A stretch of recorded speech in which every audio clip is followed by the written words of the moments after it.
What's up, everybody? Welcome back to my channel. It's your girl, Sister Girl on Films. And as you can tell by the title, we are back with episode 8. Nobody wins when the family feuds. Which is not true, okay? Many families win on Family Feud.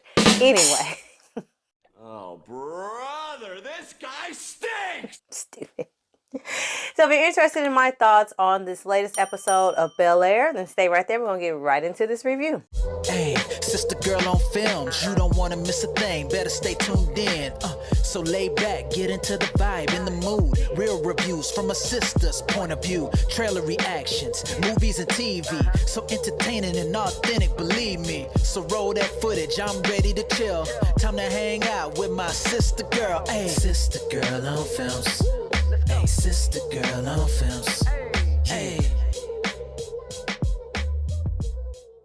So let's start with Ashley. So Ashley was in the episode. She sat on the couch. She said some lines. Moving on. They're doing nothing with this child. Anyway, Hillary.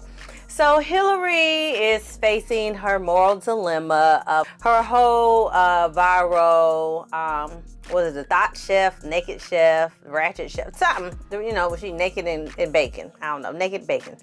And, you know, at one point, you know, she was thinking that it wasn't that big of a deal, but then her family talked to her, and Aunt Vi, who was in this episode, Will's mom, came to visit Will and had a, you know, it didn't really have a talk with Hillary, but it seems like Hillary really appreciates Aunt Vi's feedback because she follows her on social media and she is really supportive of her. And she was like, I don't know about this new content you're doing. And then Hillary found out from Kylo that this contract that she signed, which we kind of figured, you know, was a hot mess and had a lot of fine print. And any content that she made in the influencer house belongs to Kylo. And if she does break her contract early, she owes him $50,000. Yikes. That's why you read the fine print. But, you know, she was going to do some more sexy, you know, more risque content, and then she realized that that was not her and it did not represent her brand, and so she decided to leave the influencer house. So now Hillary is trying to figure out how she's going to get the money from Kylo because she's tired of really kind of mooching off her parents and she doesn't want to go to her father about it. But I kind of feel like she should. I mean, y'all influenced her to, you know, not do that content. Y'all talked her out of it. Okay, well, help me get off this contract. I'm just saying. So yeah, so that's what's going on with Hillary. The same boring ass plot. I really at this point really wish it had been more of a scandal and maybe like a sex tape with her and Jazz had came out instead of this, because this is nothing, child. People act like she ain't doing nothing more than just making cream pies on her channel, because she could be getting, okay, you know what I'm saying? If you know what I'm saying, you're nasty.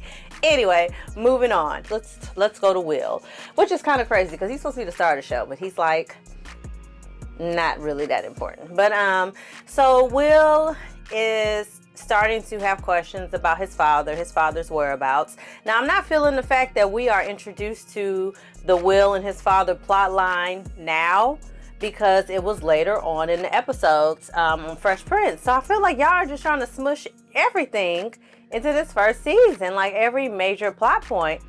And at this point, if you're going to hit every major plot point that was so, you know, pivotal in the original, what the hell y'all gonna talk about in season 2? Y'all just gonna make up a whole new plot? I mean, if that's what y'all gonna do, it is what it is, that's fine, but you got too much going on. So we have Will just really, you know, again, questioning what happened to his father.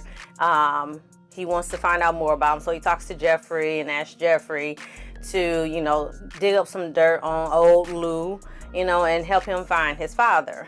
And, you know, that's pretty much the majority of what happened with Will this episode, other than, you know, Vi. It was his birthday. And that's the other thing, it was his birthday. So I feel like there should have been more I had to say about Will, but I don't. Vi was in town for his birthday, and, you know, that was about it. You know, Will didn't give a whole lot this episode, but it is what it is. Moving on to Uncle Phil. Uncle Phil also didn't have a whole lot going on this episode. You know, he was just trying to secure some more endorsements, which fell through.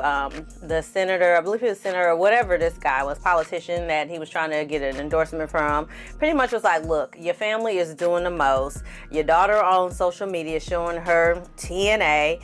Your son is having the police shut down his party. I mean, your wife cussed somebody out at a gala. You're doing the most, Banks family. And I don't know. And now, you know, you and this other dude, Lisa's daddy, I forget his name. Y'all are splitting the vote, and it's too much for me. It's too much drama. I don't know what I'm gonna do. So now Uncle Phil wants to try to have a debate with Lisa's father, and then whoever loses the debate is out of the race. So it'll be interesting to see. I have a feeling Uncle Phil's probably gonna win the debate, and because this show has just been drama but with flowers. So I feel like there's not gonna be a whole lot of tension there, but if he does not win a debate, okay, I might enjoy that twist, but I doubt it'll come. And then the other thing with Uncle Phil is him and Jeffrey kind of got into it because Uncle Phil doesn't want Will to come in contact with Lou, and Jeffrey is kind of like, you know, imagine if this was you and Carlton, you know, or I imagine how it would be with me and my son. I wouldn't want anybody to keep me from my child. And Uncle Phil was like, look, bro, this ain't got nothing to do with you. Don't find out nothing about this man. And Jeffrey was like, well, you know, I don't really agree. And then Uncle Phil was like, well, you work for me, so do what the fuck I tell you to do. Basically, that's what he said. And I feel like at the end, y'all, comment below, let me know if y'all agree. I think Jeffrey was about to turn in his resignation. And then Will came into the office, you know, to ask him to help him look for his dad. But if Will hadn't walked in there, I think our main man, Jeffrey, was going to turn in his resignation and say, F you, Phil, I quit.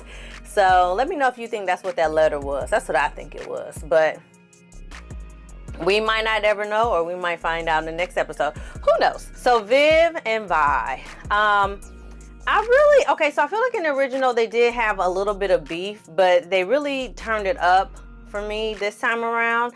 And I thought it was kind of sad to see the dynamic between them and how Vi really felt, you know, like Viv was trying to take over her role in Will's life, which I feel like in some instances Viv did kind of overstep her boundaries at time and was kind of impeding on Vi and Will having time together, because I really don't feel like she needed to be at the restaurant with Will and Vi. That should have been the time for them to be together. I feel like she should have had a conversation with Vi about, you know, what are you getting Will for his birthday? And, you know, she would have told her what she was getting him. Then she could have maybe got him something a little less extravagant, say that for Christmas or something. Or, you know, if you got good grades, you know, do something else. But I also feel like Vi just overreacted, and she could have handled things with a little bit of grace, but you know, they have this underlying issue with, you know, their mother passing, and how Viv really wasn't there emotionally maybe, and definitely not physically, but she was there to support financially, and for Vi that just was not enough. So I can see both points of the argument. I just really hate that they had to have that blow up in front of Will and his two friends that were at his party. Okay, I guess he wanted an intimate affair. But I really hate that they had that disagreement there, and it seems like they'll be okay and they're gonna work through it. But I do hope they introduce the other sisters, because honestly, the sisters were my favorite part of the original. I love Jennifer Lewis, is amazing. Obviously she won't be back, you know, as one of the sisters, but I freaking loved her.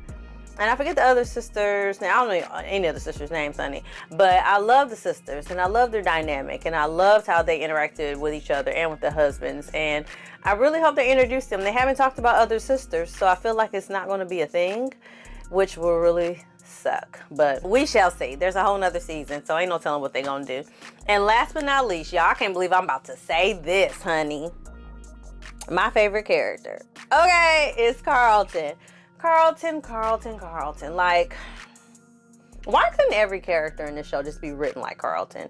Like, he just has so much development, so much growth. I don't hate Carlton anymore. I actually love Carlton. He's my favorite character.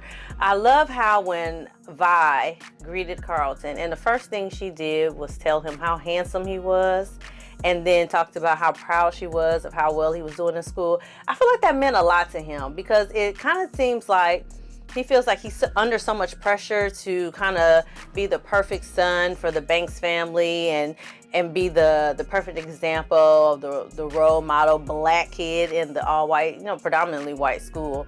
And I think for him just to have somebody acknowledge him for just him being a handsome young man and him, you know, doing well in school meant a lot to him. And it really seems like he really loves his Aunt Vi. And when he, you know, spoke on her behalf and, you know, told Aunt Viv, you know, you're just doing the most and maybe you need to consider her feelings, I was like, come on, Carlton. And then he recognized that he wasn't really giving Will a fair chance. I said, okay. Carlton is definitely, for me, the star of this season, and I absolutely love his character. You know, him finally accepting that Lisa and Will are dating. Although I agree with everybody who's like, this shit is just weird. I agree. Like, why would you want to be with your cousin's ex-girl? But it is what it is.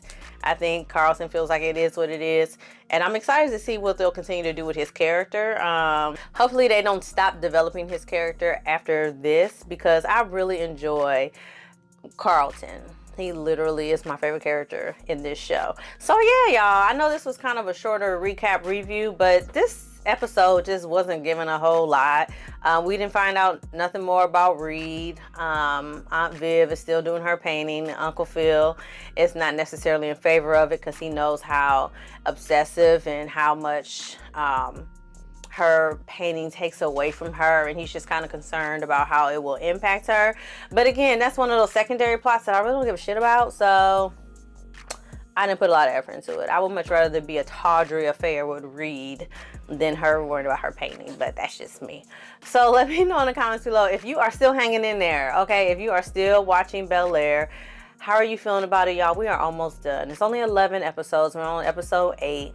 Episode 9 next week. Like, it'll be done before we know it. And I don't know if I'm gonna be reviewing season 2. Like, it'll really have to be an amazing, like, cliffhanger, like, who shot JR, honey, on Dallas type moments. If you're not an 80s baby, you won't get the reference. But it would have to be that type of ending for me to be like, oh, I'm tuning in for season 2. But I don't know. It's just, I don't know.